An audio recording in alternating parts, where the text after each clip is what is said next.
স্বামী বিবেকানন্দ বলছেন, যদি সত্যিই মন থেকে কিছু করতে চাও তাহলে পথ পাবে, আর যদি না চাও তাহলে অজুহাত পাবে। সাহসী লোকেরাই বড় বড় কাজ করতে পারে।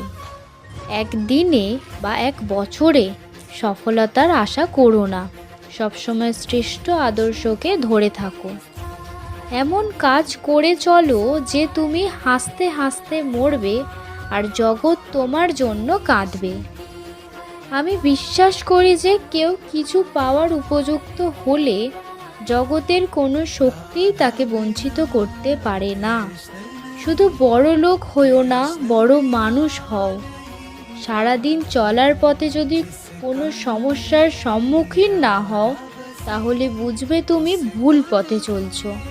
মহাবিশ্বের সীমাহীন পুস্তকালয় আপনার মনের ভিতর অবস্থিত।